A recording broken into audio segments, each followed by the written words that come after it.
انتہائی احترام و عقیدت کے ساتھ اپنے اور ساری کائنات کے مرکز عقیدت انیس بے کساں چارہ ساز درد منداں، ہم غریبوں کے غم گسار، ہم فقیروں کی ثروت، شہر یار ارم تاجدار حرم نوبہار شفاعت، شب اسرا کی دولہا نوشے بزم جنت، دانائے سبل مولائے کل ختم الرسل، خسرو خوباں سیاح لامکاں وجہ کن فکاں، در اللہ المکنون سر اللہ المخزون، عالم ما کانا وما یکون، آب و گل انبیاء جان و دل اصفیاء، مطلع ہر سعادت مقطع ہر سیادت، خلاصہ کائنات فخر موجودات، حضور مجھ مجتبی محمد مصطفیٰ، ارواحنا فدا صلی اللہ تعالی علیہ وآلہ وصحبہ وبارک وسلم کی بارگاہ بے کس پناہ میں جس طریقے سے پڑھاؤں بلند آواز سے میرے ساتھ مل کر پڑھیں،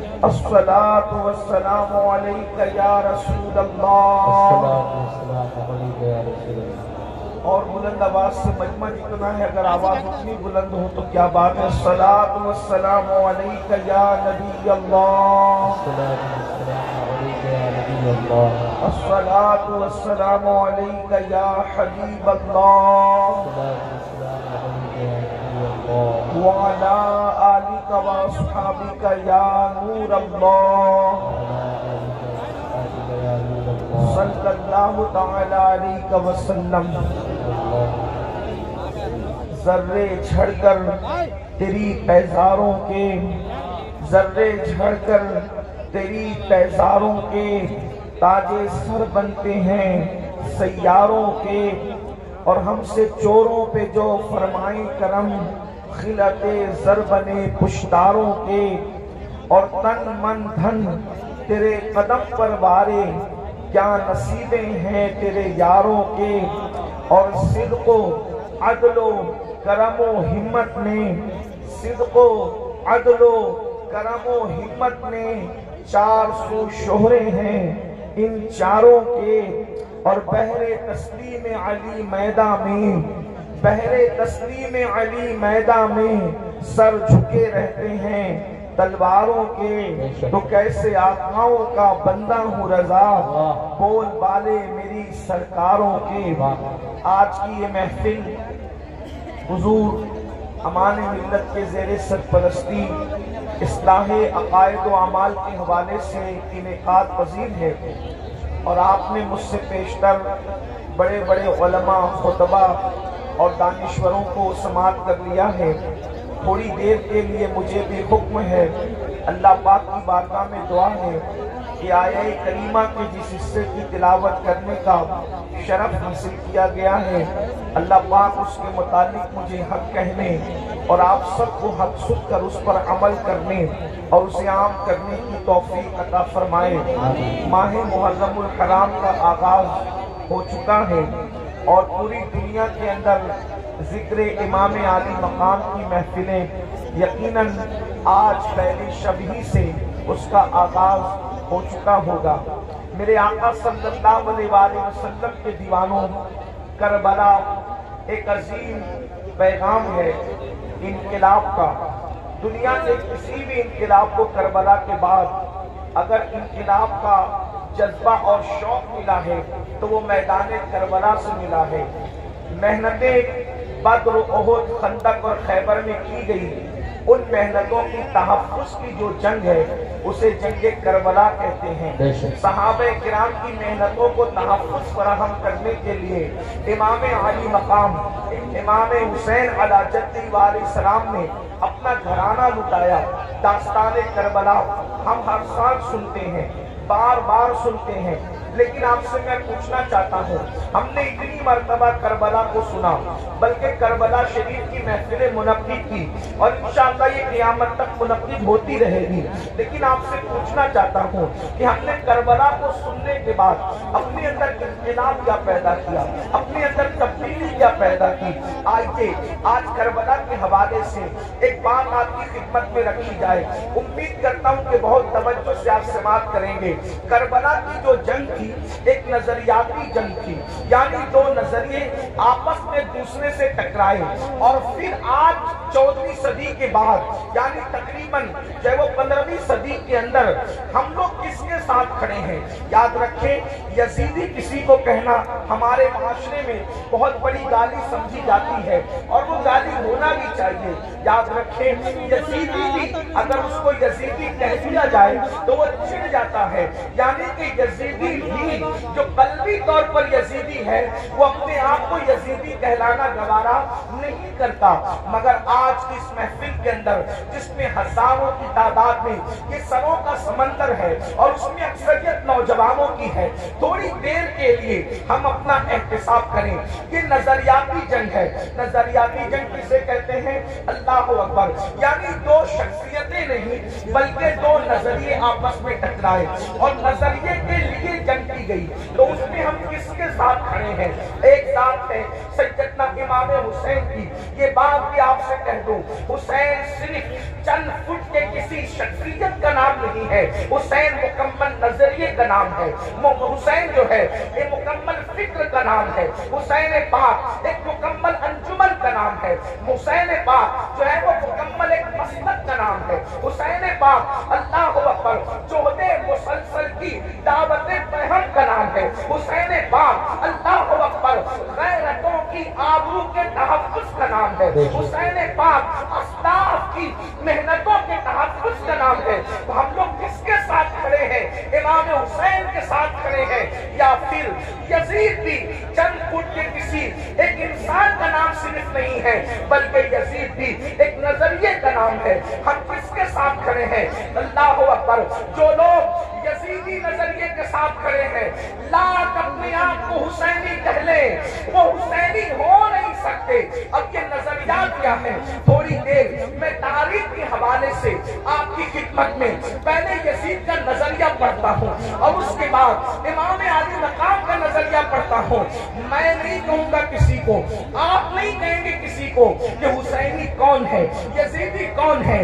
اس محفل میں پہلی محرم کس مقدس شب کے اندر اپنے آپ میں ڈوب کر سوچنا کس کے ساتھ کھڑے ہو، یزید کے ساتھ کھڑے ہو یا شہزادہ رسول کے ساتھ کھڑے ہو۔ میرے آقا صلی اللہ علیہ وسلم کے دیوانوں، آخر یزید سے امام علی مقام کو اختلاف کیوں ہے؟ امام اس سے اختلاف کیوں کرتے ہیں؟ اس کی وجہ یہ ہے کہ یزید جو ہے وہ دین یعنی جس میں صرف نماز ہو، اور وہ بھی نماز صرف نام کو نماز ہو، روزے صرف نام کو ہو، حج صرف نام کا ہو، زکات صرف نام کی ہو، صدقات و خیرات صرف نام کے ہو، یعنی چند ٹوپیاں داڑیاں بظاہر یہ دیکھنے کی چیز ہو۔ یزید جو ہے اس مذہب سے، اس دین سے بظاہر کوئی اختلاف نہیں کرتا تھا، وہ روح دین کو مٹانا چاہتا تھا، مذہب کی روح کو مٹانا چاہتا تھا، مذہب کی اصل کو مٹانا چاہتا تھا۔ آپ کہیں گے مذہب کی اصل کیا ہے؟ نمبر ایک، سب سے پہلی مذہب کی اصل یہ ہے کہ رسول اللہ صلی اللہ علیہ وسلم سے محبت اپنی جان سے زیادہ کی جائے، اپنے مال سے زیادہ کی جائے، اپنے وطن سے زیادہ کی جائے۔ سب سے پہلی اساس مذہب کی یہ ہے۔ اقبال نے کہا تھا یہ فاقہ کش کہ موت سے ڈرتا نہیں ذرا، روح محمد اس کے بدن سے نکال دو، فکر عرب کو دے کے فرنگی تخیلات، اسلام کو حجاز و یمن سے نکال دو۔ وہ رسول اللہ کی عقیدتیں، وہ رسول اللہ کی محبتیں، وہ رسول اللہ کا پیار۔ اللہ اکبر، نبی کا نام تو لیا جائے لیکن احترام وہ نہ ہو جو صدیق اکبر کے قلب میں تھا، جو فاروق اعظم کے دل میں تھا، جو عثمان غنی کے دل میں تھا، جو مولا علی کے دل میں تھا، جو سعد، سعید، طلحہ، زبیر، ابو عبیدہ ابن الجراح، بلال حبشی، ابو ہریرہ، خالد ابن ولید کے دل میں تھا۔ اللہ اکبر، یعنی کہ حضور علیہ السلام کی شخصیت ایک عام انسان کی طرح رہ جائے۔ میں جتنے حوالے آپ کے سامنے جتنی باتیں کر رہا ہوں انشاءاللہ اس کے حوالے یقیناً میں آپ کو دینے کے حوالے سے تیار ہوں، لیکن آپ تھوڑا سا اس کو پہلے سماعت کر لیں۔ اللہ اکبر۔ اس کے بعد یزید کا انداز یہ تھا، اللہ اللہ، مسلمان اور کافر کے درمیان فرق کرنے والی چیز نماز ہے۔ صحابہ یہی کہتے رہے کہ ہم رسول اللہ کے ظاہری دور میں مسلمان اور کافر کے درمیان جو فرق کرتے تھے وہ نماز کی وجہ سے کرتے تھے، اور وہاں یزید کا حال یہ تھا، اللہ اکبر۔ بعد میں آپ مروانی دور میں دیکھیں یزید کی فکر، اللہ اکبر، جمعہ کی نماز کا حال یہ تھا کہ جمعہ کا خطبہ اتنا طویل کرنے والے نے طویل کیا کہ عصر کا وقت بھی جانے لگا، تو اللہ اکبر، اللہ اکبر۔ پھر کیا ہوا؟ حضرت سیدنا عبداللہ ابن عمر جیسی ہستیوں نے ٹوکا، تو اللہ اکبر، کہنے والے نے کہا کہ میں یہ چاہتا ہوں کہ آپ کے گردن کا بوجھ جو آپ کے جسم پر ہے اس کو ختم کر دیا جائے۔ میرے آقا علیہ الصلوۃ والتسلیم کے پیارے دیوانوں، اسی طریقے سے آپ دیکھیں، یعنی کہ دین بدلنا، دین کا نام لے کر دین بدلنا، وہ دین جس میں نماز نہ ہو یعنی روح نماز، وہ دین جس کے اندر اللہ اکبر نشے کی مکمل طور پر کوئی رکاوٹ نہ ہو بلکہ نشہ کیا جاتا ہو۔ بلکہ یزید کے بارے میں حافظ ابن کثیر یہاں تک لکھتے ہیں کہ یزید اس نشیڑی کا اور نشہ کرنے والے کا نام ہے کہ جس نے سفر حج میں بھی شراب پینا بند نہیں کیا۔ اس نے سفر حج میں بھی سنبل والوں اور گرد و نواح سے آنے والوں، آپ سے پوچھنا چاہتا ہوں، ہمارے ہندوستان کا کتنا بھی بگڑا ہوا آدمی اگر حج کے لیے جائے تو کم سے کم وہ سفر حج میں شراب نہیں پیتا، اللہ اکبر۔ لیکن وہ کس قدر بدبخت تھا، کس قدر بدترین اور پلید تھا ابن کثیر کے قول کے مطابق کہ اس نے سفر حج میں بھی شراب پی، اور بعض مورخین نے تو یہاں تک اس کے بارے میں کہا ہے کہ اس نے اشعار کہے۔ اگر مورخین نے انصاف سے کام لیا ہے تو میں اہل علم کی توجہ چاہتا ہوں، میں صرف ناقل کی حیثیت سے اس کو بیان کر دوں۔ اللہ اکبر۔ اس نے کہا کہ اگر دین محمدی میں شراب حرام ہے تو پھر عیسائی بن کر کے شراب پی لینا چاہیے، یہ اس کا نظریہ تھا۔ وہ بندر نچاتا تھا، آپ کو پتا ہے، وہ بانسری بجاتا تھا، آپ کو پتا ہے، اللہ اکبر۔ اور یہاں تک کہ خواجہ حسن نظامی جیسے لوگوں نے تو بہت بڑی باتیں اس کے بارے میں لکھی، لیکن میں بہت احتیاط کے ساتھ یہ بات کروں کہ یزید اس بدترین انسان کا نام ہے جس نے اپنی سوتیلی ماں پر تک باپ کی نظر ڈالی۔ لوگوں نے اور آگے کے قصے لکھے ہیں، میں اس کی طرف نہیں جاتا، لیکن صرف اتنا کہنا چاہتا ہوں، اس نے اپنی سوتیلی ماں پر بھی باپ کی نظر ڈالی۔ شیخ محقق شیخ عبداللہ محدث دہلوی رحمۃ اللہ علیہ لکھتے ہیں، اما جان سیدہ عائشہ صدیقہ کو اس نے بدترین گالی دی، اور وہ گالی شیخ محقق نے لکھا ہے، لیکن مجمع میں میری بیان کرنے کی ہمت نہیں ہے۔ واللہ وہ سیدہ عائشہ صدیقہ جس کے بستر پہ قرآن نازل ہوتا ہو، وہ سیدہ عائشہ صدیقہ جس پہ تہمت لگتی ہو، تو اللہ جس کی برات کا اعلان کرتا ہے، جس کی عصمت کا اعلان کرتا ہے، جس کی شان و عظمت کا اعلان کرتا ہے، سورۃ النور کی آیتیں جس کی طہارت کی گواہی دیتی نظر آتی ہو، میرے امام کہتے ہیں شمع دل مشکات تن سینہ زجاجہ نور کا، تیری سیرت کے لیے آیا ہے سورہ نور کا۔ اللہ اکبر۔ وہ اتنی گندی گالی دی ہے، اس کا ذکر نہیں کیا جا سکتا، یہ یزید تھا۔ اب آپ سے پوچھنا چاہتا ہوں، اللہ اکبر، یزید کے یہاں باپ کا کوئی احترام نہ تھا، اس لیے کہ ابن کثیر کو آپ اٹھا کر کے پڑھیں تو وہ اپنے والد سے دور دور ہی رہا، بلکہ وہ یہود اور نصارہ کے ماحول میں رہا۔ کتوں سے محبت کرنا، بندروں سے محبت کرنا، بانسری کا معاملہ، یہ ساری چیزیں، اور پھر اس کے بعد اس کے اکثر دوست جو تھے وہ یہود و نصارہ تھے۔ میرے آقا علیہ السلام کے پیارے دیوانوں، اب ایسا شخص جو ہے وہ کرسی پر، وہ بھی کون سی کرسی، وہ بھی کون سا تخت، وہ بھی کون سی منزل، وہ بھی کون سا مقام، جس مقام پر افضل البشر بعد الانبیاء بالترتیب صدیق اکبر بیٹھ چکے تھے، اس کرسی پہ وہ بیٹھ رہا تھا۔ اگر امام اس کو قبول کرتے تو لوگ یہ سمجھتے کہ جو رنگ صدیق اکبر کا ہے وہی رنگ یزید کا ہے۔ اللہ اکبر، یعنی کس قدر جو ہے وہ دین کے اندر فتنہ ہوتا، رکھنا ہوتا، کس طرح جو ہے وہ دین کی شکل بگڑ جاتی۔ جس کرسی پہ فاروق اعظم بیٹھ چکے تھے اسی کرسی پہ وہ بیٹھنا چاہتا تھا، یعنی مومنوں کا خلیفہ، مومنوں کا امیر کہلانا چاہتا تھا۔ امام عرش مقام امام حسین رضی اللہ تبارک و تعالیٰ عنہ نے اس کی مخالفت فرمائی، اور مخالفت فرما کر ایک مکمل نظریہ پیش کیا۔ علی اکبر جیسا جوان خاک و خون میں تڑپتا ہوا دیکھا جائے گا، علی اصغر جیسا شہزادہ کربلا کی زمین پر دفن ہوتا ہوا دیکھا جائے گا۔ سکینہ کے چہرے پر تماچے لگتے ہیں، حسین اس کو برداشت کر لیں گے، بیویوں کے دوپٹے چھینتے ہیں، حسین پاک کو وہ برداشت ہو جائے گا، لیکن اللہ اکبر، اللہ کے دین کو بدلا جائے، خدا کے دین کے اندر جو روح ہے اس کو مردہ کرنے کی کوشش کی جائے، امام نے اس کو گوارا نہ فرمایا اور سب لٹایا۔ جو آپ داستان کربلا میں سنتے ہیں، آپ سے پوچھنا چاہتا ہوں اب ہم کس کے ساتھ کھڑے ہیں؟ میں جلدی جلدی اپنی گفتگو کو آگے کی طرف لے جاؤں۔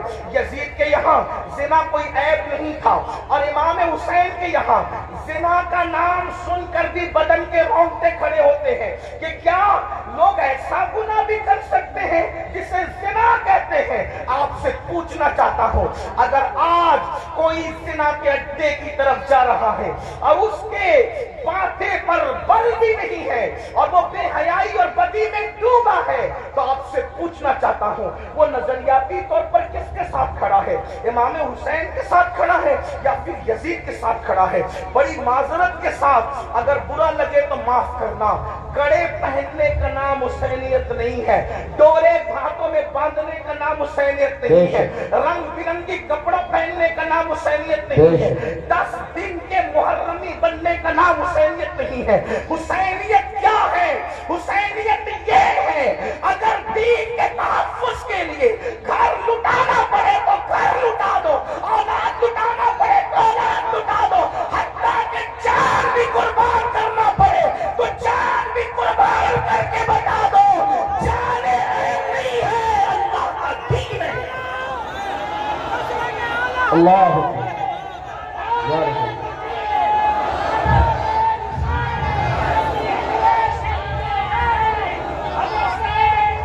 بڑی معذرت کے ساتھ کچھ لوگوں نے حسینیت کو بہت سستا کر دیا۔ اگر ڈورے کڑے اور کلر کے کپڑوں کا نام حسینیت ہوتا یا چند محفلوں کا نام حسینیت ہوتا پھر تو پوری دنیا حسینیت کی طرف آ جاتی۔ حسینیت اتنی آسان تو نہیں ہے۔ اس دور میں بھی 22,000 کا لشکر الگ کھڑا ہے اور 72 نفوس الگ کھڑے ہیں، اس سے پتا چلا حسینیت آسان نہیں ہے۔ اب اپنے آپ میں ڈوب کر سوچو قیامت کے دن اللہ اکبر کس کے ساتھ اٹھو گے؟ میری قوم کے وہ جوانوں جو اپنی راتوں کو گندی فلموں کے ساتھ جو ہے وہ اللہ اکبر جہنم کے عذاب کو قبول کرتے ہوئے، خدا کے چیلنج سے نہ ڈرتے ہوئے، نرم نرم گدوں پہ لیٹ کر اگر زنا کے مناظر دیکھ رہے ہو تو میں یہاں علماء موجود ہے ایک بات عرض کروں کہ یزید بھی تو کہیں پھر ایسا کام کرنے والوں سے اس معاملے میں 2 قدم پیچھے نظر آ رہا ہے، اور میری قوم کے وہ جوان جو اپنے آپ کو حسینی کہہ رہے ہیں وہ اس معاملے کے اندر اس معاملے میں کہہ رہا ہے، کیا وہ یزید سے 2 قدم آگے نظر نہیں آتے؟ بتاؤ تو صحیح، شہزادہ رسول سے محبت کا دعویٰ، اور کوئی مسلمان یہ تصور کر سکتا ہے کہ وہ زنا کے اڈے پہ جائے؟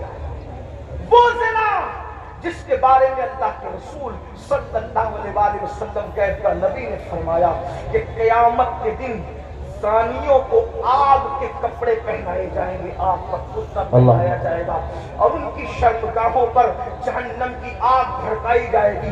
پھر اس کے بعد دوسری چیز شراب کو لینے، نشہ کو لینے۔ اللہ اکبر، 16 17 سال کے لڑکے آج ہمارے نشہ کی طرف جا رہے ہیں، اور اللہ اکبر نشہ کی طرف جو چیز لے جا رہی ہے مجھے ایسا محسوس ہو رہا ہے کہ کہو حقہ جو ہے وہ انسان کو نشے کی طرف تیزی کے ساتھ لے جا رہا ہے.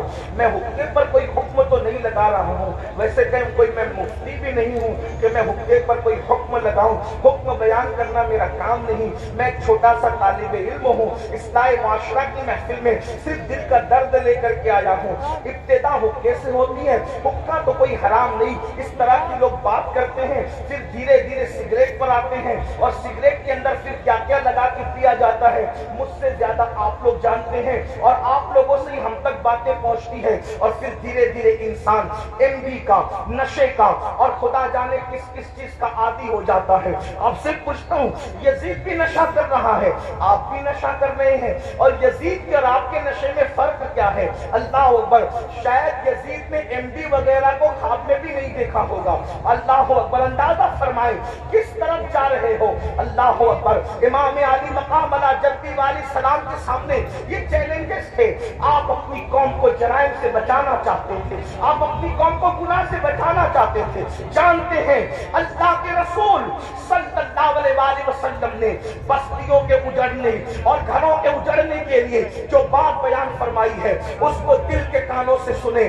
اللہ کے غیب کا نبی صلی اللہ علیہ وسلم ارشاد فرماتے ہیں, راتوں کو کچھ لوگوں کے مکانات خود بخود زمین میں دھس جائیں گے, زمین کے اندر جو ہے زمین بوس ہو جائیں گے. آپ کبھی سنتے ہیں نا کہ فلاں بلڈنگ گر گئی, فلاں بلڈنگ زمین میں دفن ہو گئی. میں یہ نہیں کہتا کہ سب اسی وجہ سے ہوتی ہے, لیکن اللہ کے حبیب غیب کا نبی صلی اللہ علیہ وسلم گھروں کے اجڑنے کے, گھروں کے زمین بوس ہونے کے اسباب کیا بیان کرتے ہیں. لوگ کہتے ہیں ہمارے گھروں پر یہ چل رہا ہے, وہ چل رہا ہے. میں نے کہا جو چلا رہے ہیں ان کے بھی ساتھ نہیں ہے, لیکن اپنا کرتوت بھی تو دیکھو. قرآن کہتا ہے وما اصابکم من مصیبت فبما کسبت ایدیکم, کہ تم پر جو بھی مصیبت آتی ہے وہ تمہارے کیے دھرا ہے, وہ تمہارے برے اعمال کا نتیجہ ہے. اللہ اکبر.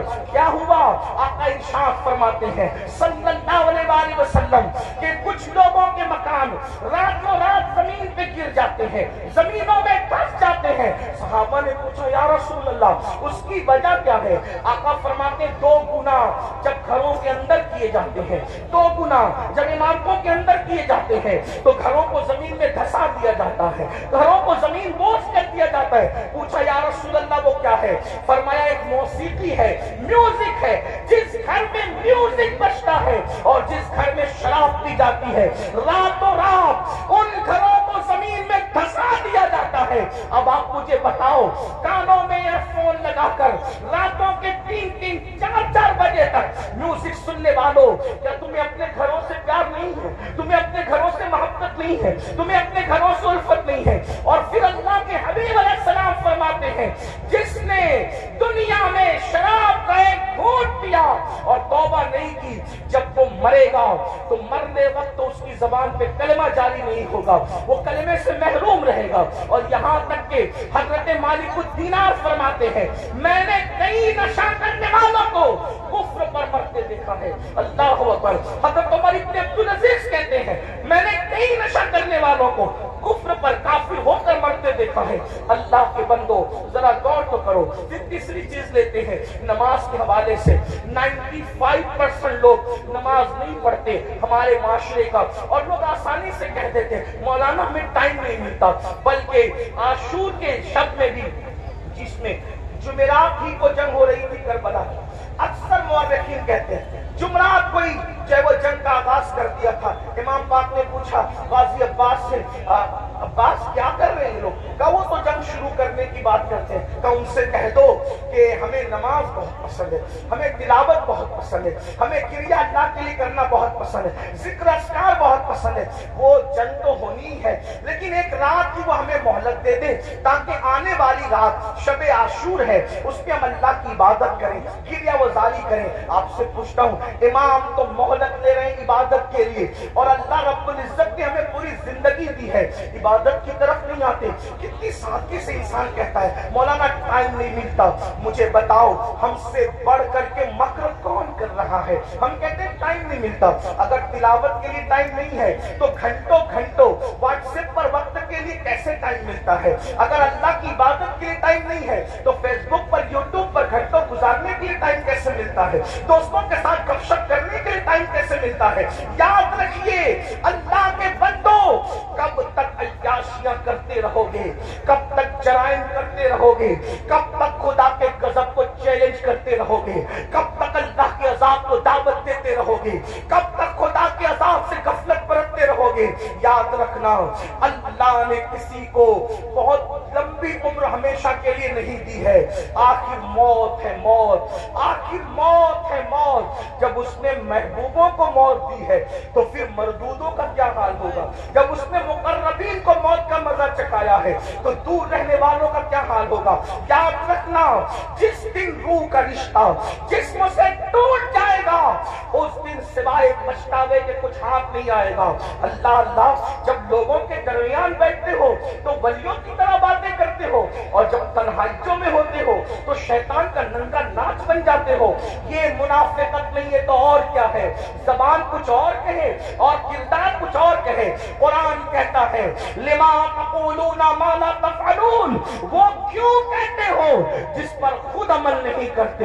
مسلمانوں بتاؤ، اللہ اکبر، ہمیں نماز کے لیے ٹائم نہیں۔ کون نماز؟ وہ نماز جو معراج المومنین ہے، وہ نماز جو رسول اللہ صلی اللہ علیہ وسلم کی آنکھوں کی ٹھنڈک ہے، وہ نماز جو گناہوں سے انسان کو ایسے پاک کر دیتی ہے جیسے غسل کرنے والوں کے جسم کا میل ختم ہو جاتا ہے، وہ نماز جو اللہ سے بندے کو قریب کر دیتی ہے، اللہ کا قرب نصیب ہوتا ہے جس نماز سے۔ کون سی نماز؟ وہ نماز جس کی بنیاد پر انسان رحمتوں کا مستحق ہوتا ہے۔ کون سی نماز؟ وہ نماز جس سے روزی میں برکت ہوتی ہے، وہ نماز جس کے بعد دعائیں قبول ہوتی ہے، وہ نماز جس کے پڑھنے سے بیماریوں کا خاتمہ ہوتا ہے، وہ نماز جس کے بعد انسان کو مقام محبوبیت ملتا ہے، وہ نماز۔ اللہ اکبر، سارے احکامات زمین پر بھیجے گئے، لیکن جب نماز دینا ہوا تو زمین پر نہیں بھیجی گئی بلکہ معراج میں لا مکان پہ بلا کر محبوب کو دے کے بتایا گیا۔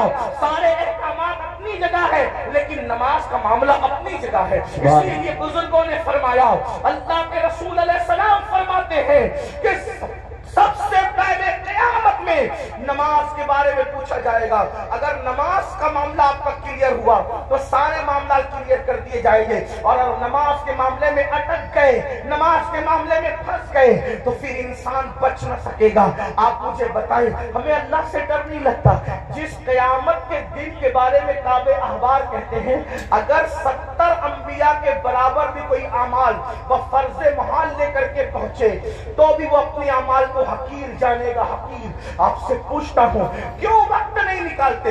اب آئیے آپ سے پوچھوں، امام تو سجدے کی، امام تو اللہ اکبر شہادت کے وقت بھی سجدہ کرتے ہیں، کتنا دردناک وقت ہوگا۔ اللہ اللہ، جب انسان کا ایکسیڈنٹ ہوتا ہے اور وہ موت کو قریب دیکھتا ہے تو انسان اپنی جان کی فکر کرتا ہے، مگر قربان میرے امام شہید کربلا نے جب آخری وقت آیا تو بھی اپنے سر کو سجدے میں رکھا اور سر سجدے میں رکھ کر کے بتا دیا اوروں کو جان سے محبت ہے لیکن علی کے بیٹے کو اپنی جان سے زیادہ سجدے سے محبت ہے۔ آپ بتائیں تو صحیح۔ اور اسی نماز سے ہم دور ہے، عاشور میں بھی نماز دور کرتے، عاشور میں بھی نماز سے دور رہتے ہیں۔ آئیے اب اس اپنی گفتگو کو ایک کی طرف لے جاتے ہوئے آپ سے پوچھوں، اگر قیامت کے دن، توجہ کرنا ان جملوں پر، اگر قیامت کے دن فہرست بنی زانیوں کی کہ زانی ایک ساتھ کھڑے رہے، توجہ آپ، زانیوں کی فہرست بنی کہ زانی ایک ساتھ کھڑے رہیں گے تو جس گروپ میں یزید ہوگا اسی گروپ میں زنا کرنے والے بھی تو ہوں گے۔ دنیا کے اندر بڑی بڑی باتیں ہاتھنا آسان ہے، محشر آپ کی مرضی اور میری مرضی سے نہیں ہوگا۔ محشر کو محشر کہتے اس لیے ہیں کہ وہاں بڑے بڑے مقربین بھی نفسی نفسی کہیں گے۔ تھوڑا کسی کے دل کی فریاد دل کے کانوں سے سنو، میری قوم کے جوانوں، جہنم کا ایندھن بننے نہیں آئے ہو، میری قوم کے جوانوں اللہ کو ناراض کرنے نہیں آئے ہو، امام علی مقام سے جان سے زیادہ محبت کرنے والے میرے سنیوں، آپ سے پوچھتا ہوں تھوڑا غور کرنا، ایمان والے دل پہ ہاتھ رکھ کر سوچنا، زانیوں کی فہرست بنے گی کہ سارے زانی ایک ساتھ کھڑے رہیں، تو بتاؤ جہاں یزید ہوگا وہاں زانی لوگ ہوں گے کہ نہیں ہوں گے؟ اور نگاہوں کی نگاہوں کو پاکیزہ رکھنے والوں کی فہرست بنے گی کہ جو نگاہوں کو نیچا رکھتے تھے، عورتوں کو باپ کی نظر سے نہیں دیکھتے تھے، جن کی نگاہوں میں تقدس تھا وہ سب ایک طرف کھڑے رہیں، تو بتاؤ اللہ اکبر، نگاہوں کو تحفظ دینے والے امام حسین کے ساتھ کھڑے ہوں گے اور زنا کرنے والے یزید کے ساتھ کھڑے ہوں گے؟ اگر قیامت میں ایسا ہو گیا کہ بے نمازی ایک ساتھ رہیں اور نمازوں کی پابندی کرنے والے ایک ساتھ کھڑے رہیں، تو بتاؤ یزید کے ساتھ کھڑے ہوں گے کہ نہیں ہوں گے بے نمازی؟ اور جو نمازوں کو تحفظ دیتے تھے وہ اس شہید کے ساتھ کھڑے ہوں گے کہ نہیں ہوں گے جس نے سر کو سجدے میں قربان کیا ہے، سر سجدے میں قربان کیا ہے؟ اللہ کسی نے کہا تھا ہو سکے تو لائیے دونوں جہاں میزان میں نے ایک سجدہ زمین کربلا سے لے لیا، اللہ اکبر۔ بتاؤ مسلمانوں، تو پتا چلا یہ نظریات کی جنگ ہے، یہ نظریات کی جنگ ہے۔ اب سے پوچھوں، جنگ میں جب انسان جاتا ہے فوج لے کر جاتا ہے، بہن لے کر نہیں جاتا۔ جنگ میں انسان جاتا ہے فوج لے کر جاتا ہے، بیویاں لے کر نہیں جاتا۔ جنگ میں انسان جاتا ہے اللہ اکبر فوج لے کر جاتا ہے، سوتیلے بھائی لے کر نہیں جاتا۔ جنگ میں انسان جاتا ہے 6 مہینے کا بچہ لے کر نہیں جاتا۔ امام آپ جنگ میں بھی جا رہے ہیں، اب کچھ لوگ تو کہتے ہیں کہ چلو اتفاقی حادثہ ہو گیا، اتفاقی حادثہ آپ کے مورخین کے لوگوں کے لیے کہنے کو ہے، ورنہ رسول اللہ کے گھر کا بچہ جانتا تھا۔ آقا نے اتنی تفصیل سے کربلا بیان کی تھی۔ ابن عباس کہتے ہیں کہ نبی کے گھر کے بچے کو پتا تھا کہ حسین میدان کربلا میں کھڑے جو وہ شہید ہوں گے جنگ صفین کے موقع پر۔ مولا کائنات جب کربلا کے قریب سے گزرے تو روئے، فرمایا یہاں حسین کے اونٹ بیٹھیں گے، یہاں ان کے کجاوے رکھے جائیں گے۔ یعنی کتنی تفصیل معلوم تھی خاندان رسول کو کہ اونٹ کہاں بیٹھیں گے وہ بھی پتا ہے، خیمے کہاں لگیں گے وہ بھی پتا ہے، کجاوے کہاں رکھے جائیں گے وہ بھی پتا ہے۔ آپ کہتے ہیں حادثہ ہو گیا، لیکن یہ حقائق ہے، سچائی ہے۔ امام آپ جنگ کے لیے جا رہے ہیں لیکن بیویاں لے جا رہے ہیں، جنگ کے لیے جا رہے ہیں، بہنیں لے جا رہے ہیں، جنگ کے لیے جا رہے ہیں، بیٹیاں لے جا رہے ہیں، جنگ کے لیے جا رہے ہیں، بچے لے جا رہے ہیں، جنگ کے لیے جا رہے ہیں، سوتیلے بھائی لے جا رہے ہیں۔ ایسا کیوں؟ امام گویا کے بتائیں گے یہ تلواروں کے ٹکرانے کی جنگ نہیں بلکہ یہ کردار کی جنگ ہے، یہ نظریات کی جنگ ہے۔ ایک طرف یزید سوتیلی ماں کو پاپ کی نظر سے دیکھ رہا ہے، تو ہم میدان میں بتائیں گے کہ سوتیلے رشتے کا تقدس کیا ہے۔ آپ دیکھیں پوری دنیا کے اندر سوتیلا رشتہ ہمیشہ مشکوک رہا ہے۔ آپ توجہ کریں، سوتیلا رشتہ ہمیشہ مشکوک رہا ہے۔ آپ نہیں دیکھتے سوتیلے رشتے کا مطلب، قرآن کی تفاسیر اٹھا کر کے دیکھیں، ابن عباس سے لے کر صاحب نعیمی تک سوتیلے رشتے کا مطلب کیا؟ حضرت یعقوب علیہ السلام کی بیوی جو حضرت یوسف علیہ السلام کی سوتیلی ماں ہے، اللہ اکبر، وہ اپنے بیٹوں کو بتا رہی ہے اللہ اکبر کہ تمہارے سوتیلے بھائی نے یہ خواب دیکھا ہے۔ اسی طرح ہے نا، سوتیلے بھائی ہاتھ کا پانی چھین کر کے زمین پہ ڈال رہے ہیں، سوتیلے بھائی ہاتھ کی روٹی چھین کر کے کتے کو ڈال رہے ہیں، سوتیلے بھائی مار پیٹ کر کے کنویں میں پھینک رہے ہیں۔ یہی تو سوتیلا رشتہ لوگ جانتے ہیں۔ مگر قربان جائے امام علی مقام سوتیلے بھائیوں کو کربلا میں لے جا کر اور پھر ان کی وفا کا اظہار کر کے بتا رہے ہیں۔ آخر کار امام حسین نے سوتیلے بھائیوں کے ساتھ سلوک کیا کیا ہوگا کہ سوتیلے بھائی اپنی جان سے زیادہ اپنے سوتیلے بھائی سے پیار کر رہے ہیں۔ کوئی کسی پر یوں تو نہیں مرتا، کوئی کسی سے یوں تو پیار نہیں کرتا۔ اب آپ سے پوچھتا ہوں، حسین پاک کا سوتیلا بھائی سب سے زیادہ معتبر باوفا ہے جسے دنیا غازی عباس کے نام سے جانتی ہے۔ آپ سے پوچھتا ہوں، وفا کا دوسرا نام اگر کربلا کے بعد ہم سے کوئی پوچھے تو ہم حضرت غازی عباس کا نام لیا کرتے ہیں۔ شمر نے اللہ اکبر رشتہ داری کی وجہ سے حضرت عباس کو امان لکھی، ان کے بھائیوں کو امان لکھی، تو حضرت عباس نے کہا شمر تجھ پر بھی لعنت ہے اور تیری امان پر بھی لعنت ہے، واللہ تو نے نبی کے شہزادے کو امان نہیں دی، ان کو کاٹنا چاہتا ہے، ہمیں بچانا چاہتا ہے۔ حسین کے بعد زندہ رہنے کو ہم پسند ہی نہیں کرتے. یہ ایک سوتیلے بھائی کا جذبہ. اب آپ سے پوچھتا ہوں, اگر آپ کربلائی ہے, اگر آپ حسینی ہے, تو اس مجمع میں اپنے دل میں سوچو آپ کے سگے بھائی کے ساتھ آپ کا سلوک کیا ہے. کربلا صرف کالے کپڑوں کا نام تو نہیں نا پہننے کا, کربلا سینہ پیٹنے کا نام نہیں. ہمارے درمیان کربلا اسوہ مصطفیٰ کی تفسیر کا نام ہے. ہمارے نزدیک کربلا بدر و احد کے مقصد کی تکمیل کا نام ہے. آپ سمجھتے ہیں کیا ہے کربلا کو, لیکن ہمارے اندر کربلا کہاں ہے؟ ہم نے رسمی اور اسمی کربلا کو تو دیکھا, ہم نے حقیقت کربلا کو نہیں دیکھا.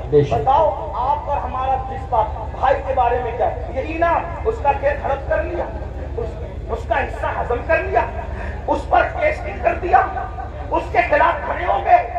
اس کی بیٹی کو اچھے رشتے آتے تو آپ کو پسند نہیں آتا, آپ کو ہضم نہیں ہوتا.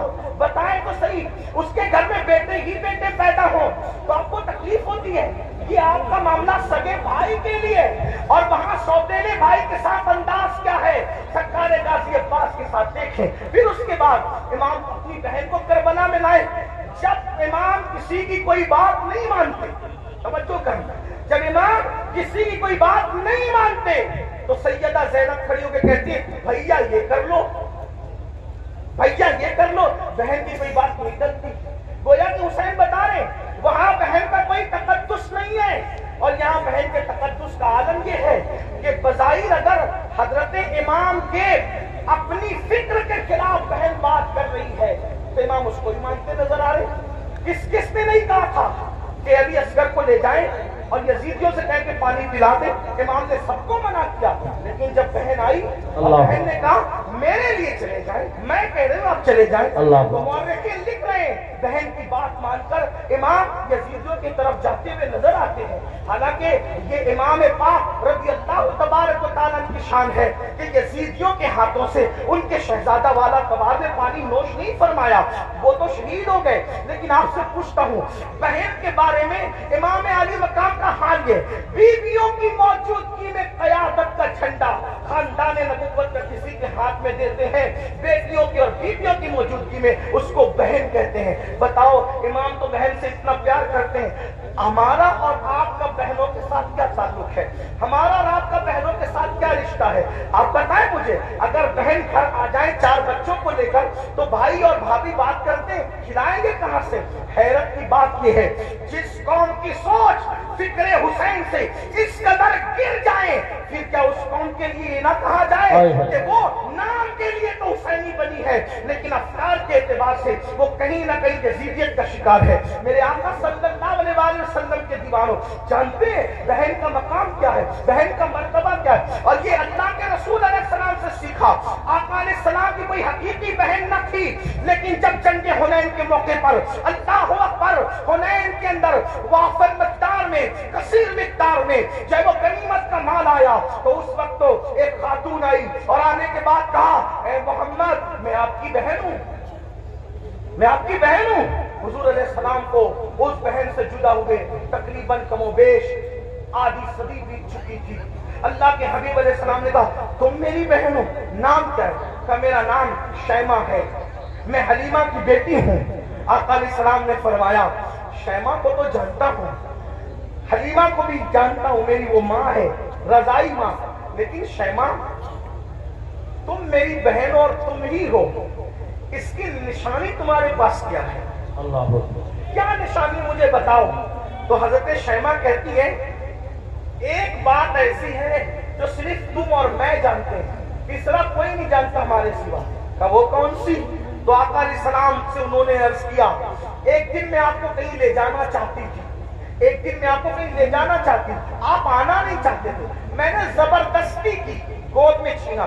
آپ نے اکثر یہ منظر دیکھا ہوگا گھروں میں کہ بڑی بہنیں بھائی کو گود میں لے جانا چاہتی ہے, وہ نہیں آنا چاہتا تو کیا ہوتا ہے وہ زبردستی کھینچتی ہے, تانتی ہے, ایسا کرتی ہے.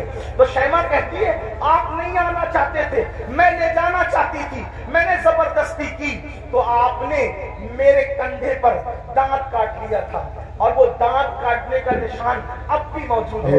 حضور علیہ السلام نے یہ سنا تو اتنا ہنسے اپنی شان کے مطابق کہ حضور علیہ السلام کی داڑھیں نظر آئی، اور پھر جب یہ ثابت ہو گیا کہ شیمہ یہی ہے تو آقا نے فرمایا اے میرے صحابہ، شیمہ کے سسرال کی بکریاں، بھیڑیں، اونٹ، گھوڑے جتنے غنیمت میں آئے ہیں، چونکہ یہ میری بہن ہے میں اس کو واپس کرتا ہوں، تم لوگ بھی واپس کرو۔ نعرہ تکبیر۔ بہن کا یہ اکرام ہے، حالانکہ وہ حقیقی بہن نہیں ہے، وہ حقیقی بہن نہیں، رضائی بہن ہے۔ اکرام دیکھو، احترام دیکھو، ہمارے پاس بہن کا کیا احترام ہے؟ اگر بہن جوان ہو گئی، اس کو رشتے نہیں آ رہے ہیں تو بھائی بوجھ سمجھتا ہے، بوجھ سمجھتا ہے، اور جب بھائی بوجھ سمجھتا ہے تو وہ دیکھتی ہے کہ بھائی کا منہ اچھا نہیں، باپ بوجھ سمجھ رہے باپ کا منہ اچھا نہیں، ماں بوجھ سمجھ رہی ماں کا منہ اچھا نہیں، تو پھر ایک بیٹی یہ فیصلہ کرتی ہے جس گھر میں نہ بھائی اپنا ہو، نہ بہنیں اپنی ہو، نہ ماں اپنی ہو، نہ باپ اپنا ہو، سب تو منہ اتار کر کے مجھے بوجھ سمجھتے ہیں، تو پھر وہ مجبوراً یہ فیصلہ کرتی ہے کہ پھر باہر جہاں سے پیار مل رہا ہے، پیار اگرچہ دھوکے کی طرف پہ مل رہا ہے، اللہ اکبر، پھر کیوں نہ اسی کا ہاتھ پکڑ لیا جائے۔ یاد رکھنا مسلمانوں، آج ہمارے منبروں سے یہ بات ہو رہی ہے کہ ہماری بیٹیاں بھاگ رہی ہیں، بھاگ رہی ہیں، بھاگ رہی ہیں، مفکرین یوٹیوب چینلوں پر بھی کہہ رہے ہیں۔ پہلی بات تو میں دو بات کرنا چاہتا ہوں۔ نمبر ایک، منبروں سے اس بات کو بہت مبالغے کے طور پہ بیان نہ کیا جائے، یہ میری گزارش ہے، ورنہ کل مستقبل میں، اللہ اکبر، مستقبل میں کل لوگ انہی تقریروں کو بنیاد بنا کر، انہی اخبارات کے آرٹیکلوں کو بتا کر ہمارے بچوں کو تانا دیں گے کہ تمہاری بیٹیاں تو بھگوڑی کی بھگوڑی، کون کی بیٹیاں بھگوڑی تھی؟ کوئی کہتا ہے 30 لاکھ چلی گئی، کوئی کہتا ہے 40 لاکھ چلی گئی، کوئی کہتا ہے 50 لاکھ چلی گئی۔ میں نے کہا حضرت جی ثبوت تو بتائیں، اتنی چلی گئی کہاں گئی، ذرا یہ تو بتائیں۔ وہ تو میڈیا میں آیا ہے۔ میں نے کہا او نادانو، تھوڑا تو ذرا شعور کرو، ہر بات تو بولنے کی نہیں رہتی۔ اگر میڈیا کہتے کہ چاند ہو گیا، چاند آ گیا، تو کیا اس کی بات مانو گے؟ پر نہیں مانیں گے۔ ہم نے کہا جس میڈیا کے کہنے پہ چاند کا آنا نہیں مانتے، اس میڈیا کے کہنے پہ بیٹیوں کا بھاگ جانا کیسے مان لیتے ہو؟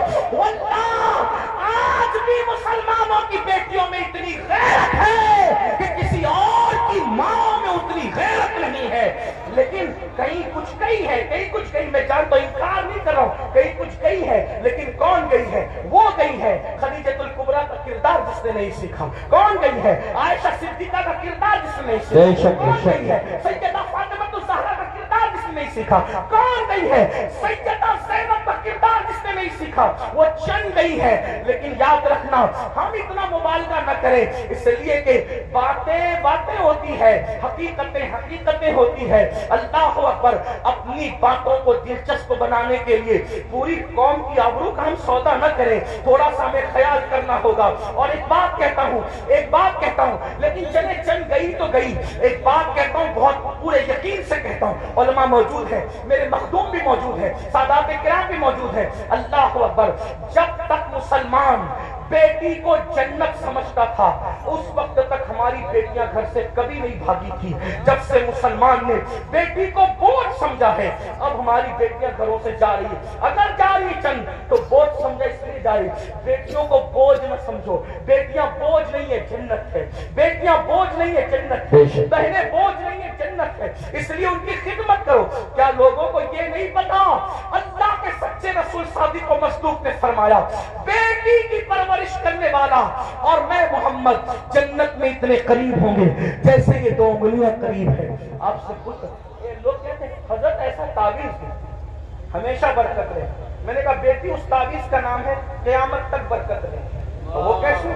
حدیث پاک میں آتا ہے جس گھر میں بیٹی پیدا ہوتی ہے اس گھر میں فرشتے آتے ہیں اور اس کو چاروں طرف سے گھیر کر کہتے ہیں اے کمزور جان سے پیدا ہونے والی کمزور جان، جس کے گھر میں تو پیدا ہوئی ہم قیامت تک اللہ کے حکم سے اس کی مدد کرتے رہے۔ بیٹی پیدا ہو تو مدد کیوں اتر رہی؟ اور ہم نے بیٹیوں کو بہت سمجھ لیا۔ تو امام کربلا میں دیکھو بیٹی سے پیار کتنا کر رہے ہیں، حضرت سیدہ سکینہ جنہیں سکینہ بھی کہتے ہیں. اب میں جو ہے وہ تلفظات کے جو ہے وہ بھول بھلیا میں آپ کو گھمانا نہیں چاہتا, جو لوگ کہتے ہیں وہی کہہ کر آگے بڑھنا چاہتا ہوں. لیکن بہرحال حضرت سیدہ سکینہ کو سینے پہ سلارے کہ نہیں سلارے؟ ایک بیٹی کا مرتبہ, کربلا کے خیمے میں امام اپنی بیٹی کو سینے پہ رکھ رہے ہیں. آپ اندازہ تو فرمائیں, چچا بھتیجی کے کہنے پر فرات تک جا رہا ہے. یہ سب کیا ہے؟ بھائی اپنی بہن کے کہنے پر, امام علی اکبر رضی اللہ تبارک و تعالی اپنی بہن کے کہنے پر وہ سب کچھ کرتے نظر آ رہے ہیں, جس کو دیکھ کر کے انسان حیرت و استجاب میں ڈوب جاتا ہے. کربلا یہ بھائیوں, کربلا اب اختتام پر سن لے ذرا, کربلا رشتوں کی وفا کا نام, کربلا رشتوں کو تعظیم دینے کا نام, کربلا محبتوں کا نام, کربلا احترام کا نام, کربلا تعظیم کا نام, کربلا قرآن کے تحفظ کا نام, کربلا عقیدے کی حفاظت کا نام, اور کربلا حدیث کے صحیح مفہوم کو عملی تفسیر میں پیش کرنے کا نام, کربلا